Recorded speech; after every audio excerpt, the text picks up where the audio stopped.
The sky above Colony World Zara 7 burned with a dark, fiery glow. It wasn't a sunset or some natural disaster. No, it was something far worse. Alien ships, shaped like jagged black blades, sliced through the clouds above, casting shadows over the terrified cities below. These ships weren't just any alien crafts. They were the warships of the Surak Queens, a race of alien females who ruled the galaxy with fear and destruction.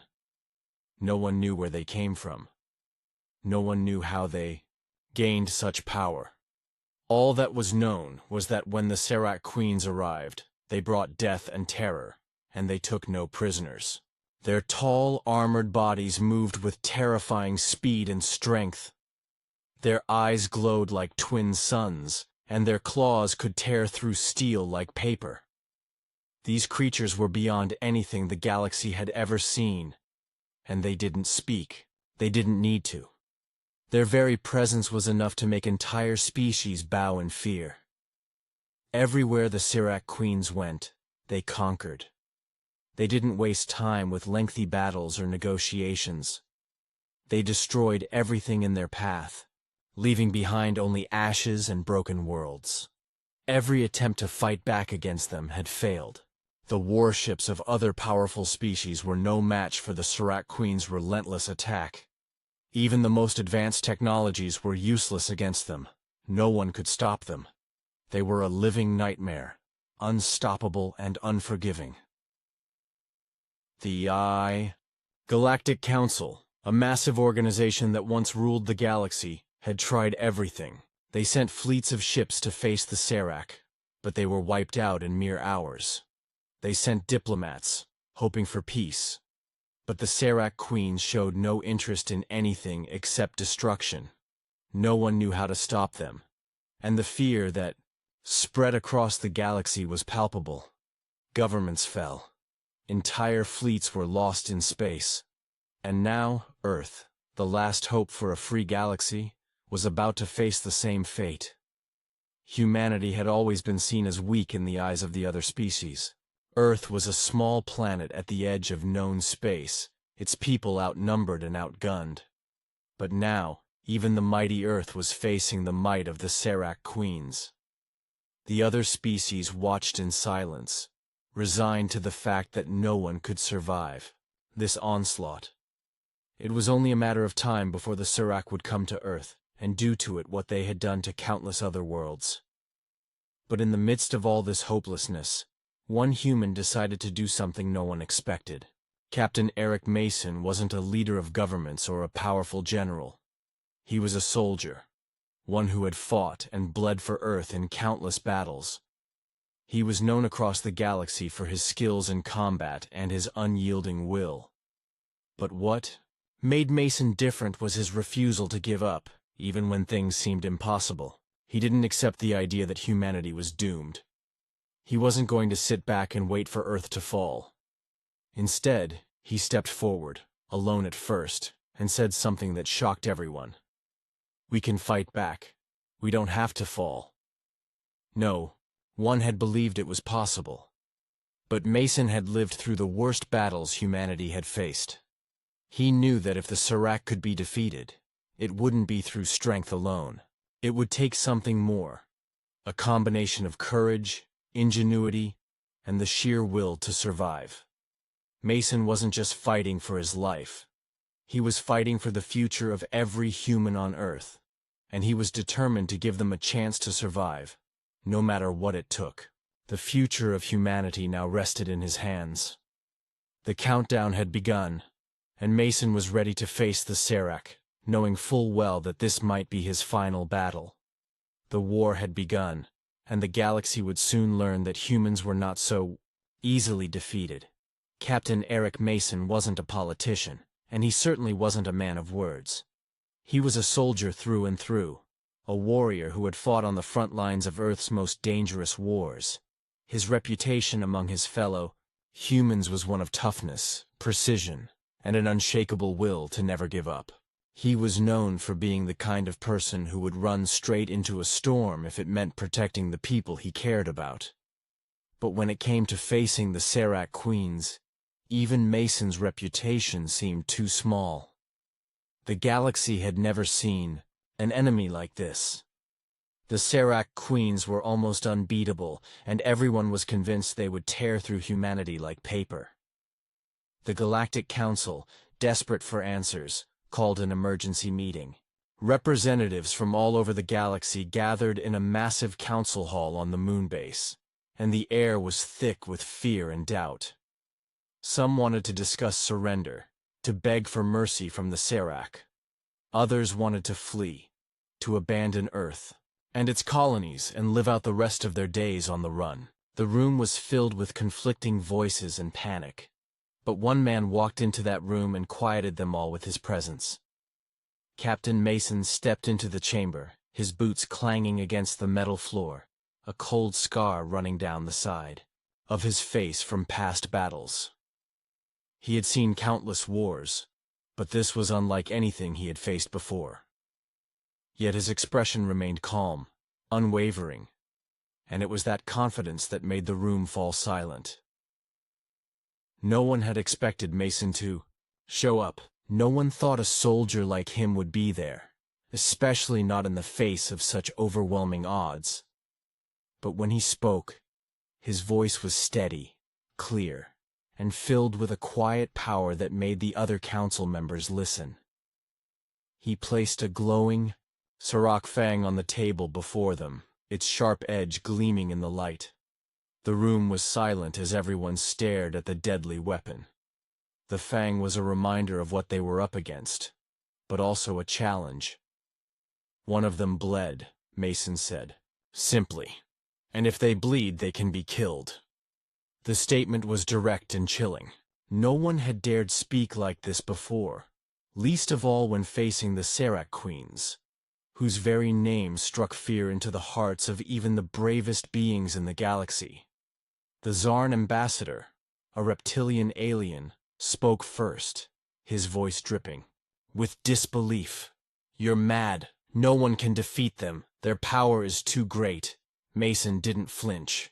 "Maybe I am," he said, "but I've fought them before, and I'm still here." The room was still, and all eyes turned to him. The boldness of his words was undeniable, but the council members were skeptical. How could one man, even one with Mason's reputation, possibly stand against an army of such terrifying power? But Mason didn't care about their doubts. He had come to offer a simple but dangerous plan. Strike back. Not just defend Earth, but attack the Serac where they least expected it. He called for a strike team, a small group of humans, led by him. Their goal would be simple: infiltrate the heart of the Serac fleet and deploy a neural disruptor, a device that could sever the connection between the Serac Queens and their hive minds. If it worked, it might just cripple their ability to coordinate and fight. "I'm not here to talk about surrender," Mason said, his voice rising with fierce determination. "I'm here to tell you that we can fight. We can win. I don't care what it takes. We don't run. We don't beg. We fight." The council members exchanged uneasy looks. Some wanted to argue, but in the end there was nothing else they could do. Mason's plan was risky, dangerous, and maybe even crazy, but it was their only chance. Earth had nothing left to lose, and so, against all odds, Mason's strike team was approved. The team was made up of the best humanity had to offer: soldiers, engineers, hackers, and sharpshooters. People who had trained their whole lives to be ready for something like this. They were called Spearhead, and they were the last hope humanity had.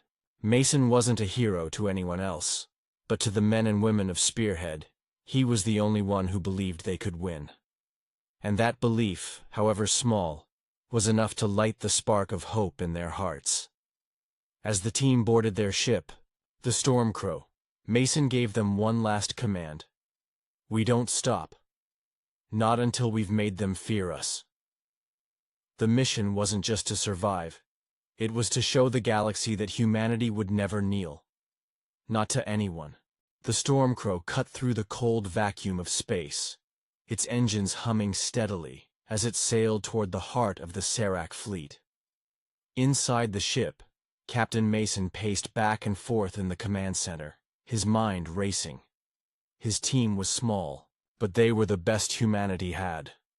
They were his brothers and sisters in arms, each one willing to risk everything for Earth and the future of humanity. There was no going back now. The plan was dangerous, maybe even suicidal, but it was the only chance they had. Mason looked over the team, each person focused on their task. They had trained for this moment, but no amount of preparation could ever fully prepare them for what they were about to face. The Serac Queens were ruthless, their armies vast, and their power overwhelming. Yet, despite all of this, Mason couldn't shake the feeling that they were not as unbeatable as everyone thought. He trusted his team, and he believed in the plan, but deep down, he knew that this mission would come down to something far greater than technology or tactics. It would come down to human will. The Serac were known for their brutal strength, but they had one weakness that Mason believed could be exploited: their reliance on their hive mind. The Queens communicated with each other and controlled their forces through a psychic link, and if that link could be severed, the Serac would be thrown into chaos. The neural disruptor, a powerful device developed by the best scientists humanity had to offer, was the key. If they could get close enough to use it, they might have a fighting chance. But getting close to the Serac fleet was another matter entirely. The Stormcrow was fast and stealthy, designed to avoid detection, but there was no way to hide from the sheer power of the Serac warships. As they neared the heart of the Serac armada, the sheer scale of the enemy's forces became clear. Massive warships, each one larger than any human ship, patrolled the area like hungry predators circling their prey. The cold emptiness of space was interrupted only by the eerie glow of the Serac fleet, their ships like monstrous shadows in the dark. The tension inside the Stormcrow was palpable. The crew was on edge, each one knowing that the moment they made their move, all hell would break loose. Mason sat in the pilot's chair, his fingers gripping the armrests tightly, his thoughts focused on the mission ahead. They were almost there, almost in range. But then, the first signal came. A flash of light on the radar. "They've spotted us," one of the crew members called out, his voice tight with alarm. Mason's heart pounded in his chest. The Stormcrow had been detected. "Brace for impact," Mason ordered. The ship shuddered as it swerved to avoid enemy fire. The Serac were fast, faster than anything they had encountered before. Blasts of energy streaked across space, missing the Stormcrow by mere inches as the ship dodged and weaved, its sleek design proving its worth in the chaos. But they couldn't outrun the Serac forever. The enemy ships were closing in fast, their weapons charging, and Mason knew they were about to be trapped. "We need to buy more time," Mason said through gritted teeth. "Take us in closer. We're going to hit them with everything we've got." The crew hesitated for a moment, but Mason's voice was firm. "We don't back down now. Get us in. Range. Now!" The Stormcrow lurched forward, diving deeper into the heart of the enemy fleet, dodging laser fire and weaving through massive warships. The enemy was relentless, but Mason's crew fought back with everything they had. The ship's weapons fired back, stunning a few Serac ships long enough to give them breathing room. The battle had begun in full force, and it was chaos. Energy beams flashed past the windows, the ships shook violently, and the sound of distant explosions echoed through the hull of the Stormcrow. Mason's eyes were fixed on the task at hand. There was no time to think about survival now. There was only one goal: to get that neural disruptor close enough to the Serac Queen's flagship to activate it. As the Stormcrow raced through the battle, Mason's thoughts kept returning to the moment when they would face the Serac Queens themselves. He knew that when the time came, his team would have to fight harder than they ever had before. But he also knew this: no matter the odds, humanity would never kneel. Not today. Not ever. The Stormcrow was their last chance, and they would take it, no matter the cost. The Stormcrow continued its harrowing flight through the heart of the Sirach fleet, weaving in and out of towering enemy warships, narrowly avoiding blasts of energy that surged through the vast emptiness of space. Captain Mason's fingers were locked tightly on the control panel, his mind laser-focused. He had seen many battles in his time, but nothing like this. The Sirach fleet was massive, and their ships seemed to appear out of nowhere, their vast forms casting terrifying shadows over the Stormcrow. Every move they made felt like a gamble, every turn a desperate attempt to avoid total annihilation. But despite the relentless assault, the Stormcrow remained intact, its crew working in perfect unison, pushing their ship beyond its limits. Each time they dodged a blast, every time they narrowly avoided being engulfed by the enemy's fire, they knew they were getting closer to their goal. Their destination was a massive Sirach flagship, the heart of the fleet, where the Sirach queens themselves resided. Mason's plan was simple, yet it seemed nearly impossible. Infiltrate the flagship, deploy the neural disruptor, and sever the Sirach queen's psychic link to their armies.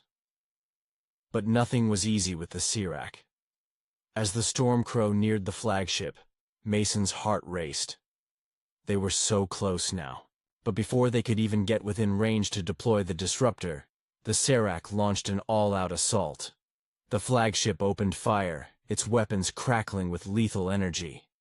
The Stormcrow jerked violently as the first blast struck the ship's shields, throwing everyone off balance. The ship was rocked, alarms blared, and crew members scrambled to keep the ship stable. Mason's eyes shot to the monitors, seeing the shields flickering under the onslaught. They couldn't take much more of this. "We need to get inside," Mason shouted, his voice sharp with urgency. "Prepare for a boarding maneuver. We're going in." The crew worked quickly, doing their best to keep the ship on course while simultaneously preparing to board the Sirach flagship. Mason knew that once they were inside, there would be no turning back. The Sirach queens wouldn't just sit back and let them infiltrate their vessel. They would fight, and they would fight to the death. But Mason was prepared for that. The Stormcrow finally breached the Sirach flagship's outer defenses, and the team made their move. The sound of the ship's hull grinding against the alien structure filled the air as the crew geared up for the assault. Mason led the charge, his team following closely behind. They burst into the flagship's interior, their weapons ready and their nerves steeled. The interior was unlike anything they had seen before. The walls pulsed with an eerie light, and the air was thick with an almost tangible sense of hostility. The Sirach queens controlled everything within this ship, their psychic presence flooding every corner of the vessel. But the human soldiers were undeterred. They fought their way through the alien corridors, engaging with Sirach soldiers that appeared from every direction. The battle was fierce, with the team using every bit of their training and ingenuity to stay alive. Mason's heart pounded in his chest as he led the charge, each moment bringing them closer to the heart of the flagship. But even as they fought, Mason knew that time was running out. The Sirach queens would not let them reach their target without a fight. As they neared the central chamber, the very place where the queens sat at the heart of the fleet, the team began to feel the overwhelming weight of the Sirach's psychic influence. The closer they got, the harder it became to focus, to think clearly. Mason's head throbbed with the strain, and his team was feeling it too. But they pressed on, each of them determined to finish the mission. The moment of truth had arrived. They breached the central chamber, and there, sitting on a massive throne, was the first Sirach queen. Her eyes glowed with an otherworldly light, and the air around her shimmered with her immense power. Behind her, dozens of Sirach warriors stood, ready to defend her, their weapons raised and their snarls cutting through the tension in the room. Mason's team fired first, their weapons discharging in quick, precise bursts. The Serac soldiers fell back, their bodies writhing in pain as the shots hit their marks. But the Serac queen didn't flinch. Instead, she raised her hand, and a wave of psychic energy exploded outward, knocking the human soldiers back. Mason was thrown against the wall, the force of the attack rattling his bones. For a moment, he couldn't move. His mind felt foggy, his body heavy with the strain of the psychic assault. But he couldn't stop now. He had come this far. With a fierce growl, Mason pushed himself to his feet, his vision blurred but his determination unwavering. His team was recovering, and they were already moving toward the disruptor's target. But there was no mistaking it now. The fight was far from over. The Serac Queen was more powerful than any of them had expected, and her psychic presence was like a storm crashing against them. It was a battle of wills, and right now, Mason was determined to win. The fight for humanity's survival had reached its peak, and there was no turning back. The battle inside the Serac flagship was chaotic, every corner of the chamber filled with violence and tension. The Serac Queen, surrounded by her elite warriors, unleashed wave after wave of psychic energy, each one more powerful than the last. Captain Mason could feel the psychic assault bearing down on him, his thoughts growing muddled and his body slow with each pulse of the Queen's power. But he refused to give in. His team, battered but resolute, fought their way forward, their mission clear. They had to reach the neural disruptor and deploy it before it was too late. Every step forward felt like a battle against an invisible force, as the Serac Queen's psychic abilities pushed back against them, forcing them to fight not just the physical enemy, but the very fabric of their minds. Mason's vision blurred, his mind struggling to stay focused as the Queen's power twisted the air around them. But his team kept moving. They had come this far, and they would not back down. The Serac warriors, though powerful and terrifying in their own right, were no match for the humans' determination. Mason's soldiers fought with everything they had, using every trick and tactic they had learned to survive. But still, they were being pushed back, their weapons barely scratching the surface of the Serac defenses. The disruptor, the key to their plan, was still in Mason's hands. But the closer they got to activating it, the more desperate the situation became. The Serac Queen's power grew stronger with each passing second, and it was becoming harder to keep her at bay. Mason's grip on the disruptor tightened, and he could feel his team starting to falter under the pressure of the psychic onslaught. But then, something inside him snapped. The Queen was strong, yes, but she had underestimated humanity's will to survive. Mason had seen humanity's strength in action time and time again. He had seen ordinary men and women overcome impossible odds. This wasn't just about power or technology. It was about the human spirit. He roared, his voice cutting through the psychic storm that threatened to crush them all. "We fight. We never give up."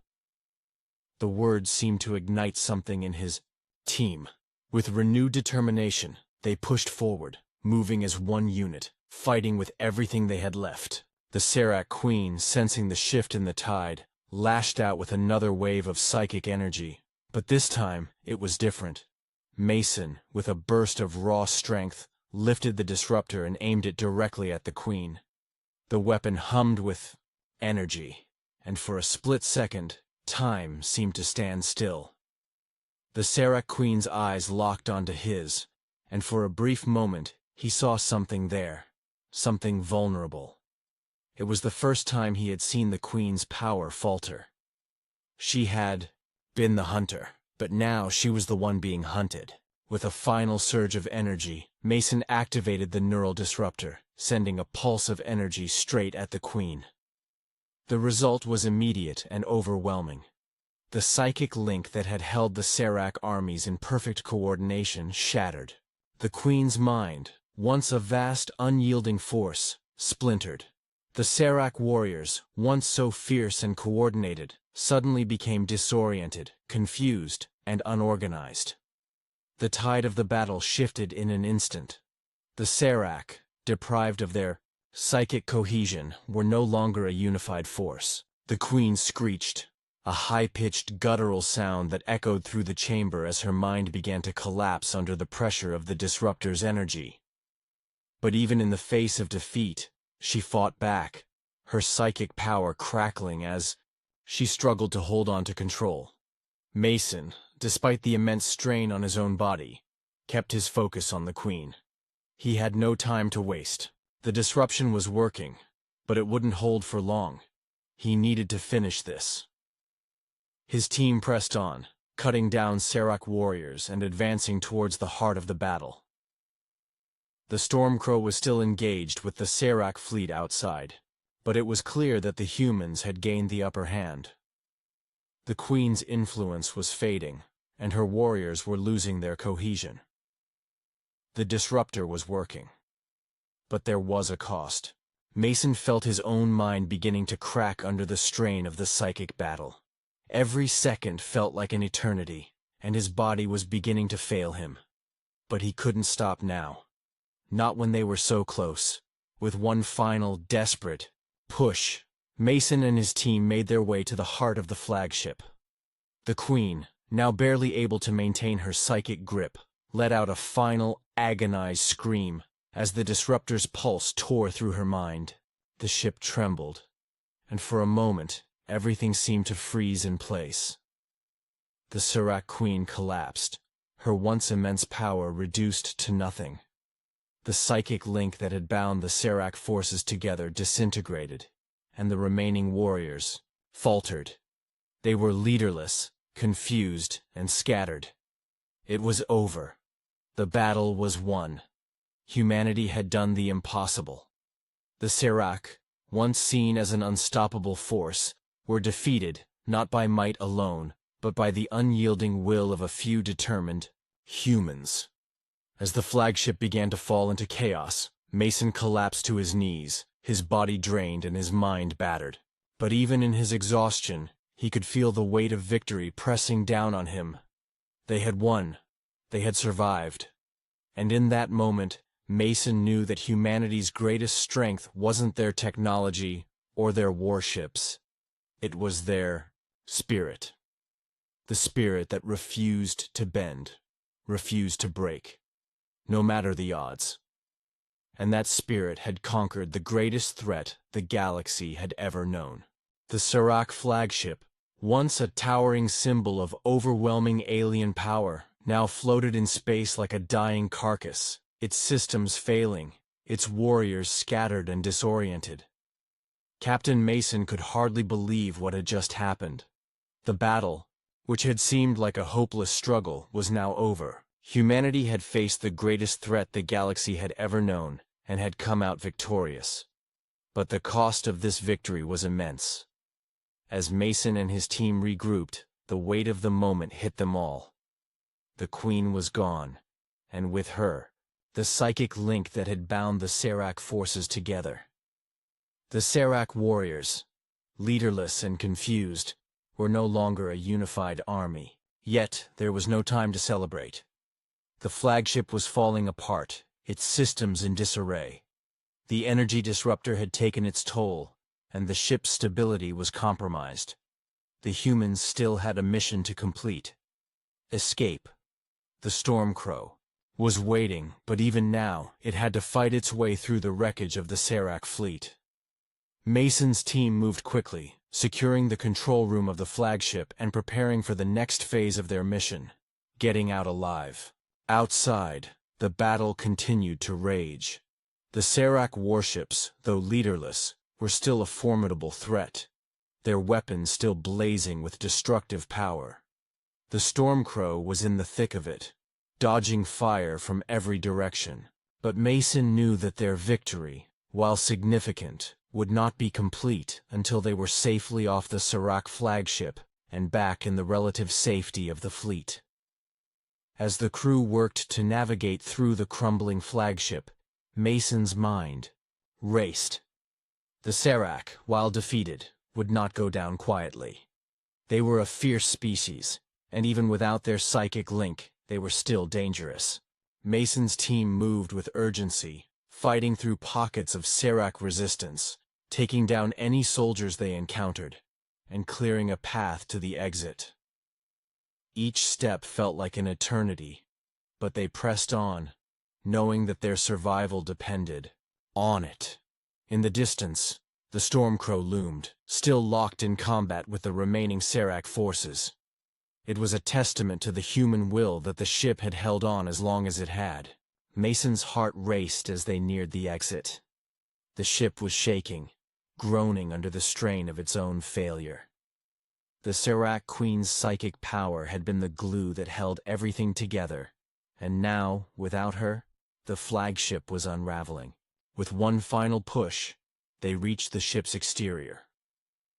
Mason could see the Stormcrow now, its massive form looming in the distance, the last hope for their escape. But as they approached the outer hull, a final wave of Serac soldiers charged toward them.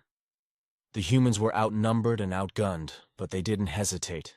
Mason's team fought with everything they had, their bodies battered and bruised, but their resolve unbreakable. They held the line, pushing forward inch by inch, determined to make it to the Stormcrow. Mason's thoughts were a blur, but through the chaos, one thing was clear. They could not afford to fail. They had to survive. The final moments were a blur of gunfire and screams, but then, as if by sheer force of will, the humans broke through the last line of defense. They sprinted toward the Stormcrow, the sound of enemy fire echoing in their ears. Just as the last of them boarded the ship, the Stormcrow lifted off, its engines roaring to life. The crew had made it. They had survived. But as they soared away, from the crumbling Serac flagship, Mason couldn't shake the feeling that this was just the beginning. The Serac may have been defeated, but there were countless other threats in the galaxy. Humanity had just proven that they could stand against them, and that knowledge would forever change the balance of power in the universe. Mason stood at the helm of the Stormcrow, looking out at the wreckage of the Serac fleet. The battle had been hard fought, but humanity had come through victorious. They had faced the unknown, stood against a seemingly invincible enemy, and emerged, stronger than ever before. As the Stormcrow flew toward the horizon, Mason couldn't help but smile. Humanity had shown the galaxy that they were not to be underestimated. They had faced the Serac, the most feared species in the galaxy, and they had triumphed. And in that victory, they had proven something even more important. They had proven that no matter how overwhelming the odds, no matter how fearsome the enemy, humanity would never back down. They would fight and they would survive, for that was the true strength of the human spirit.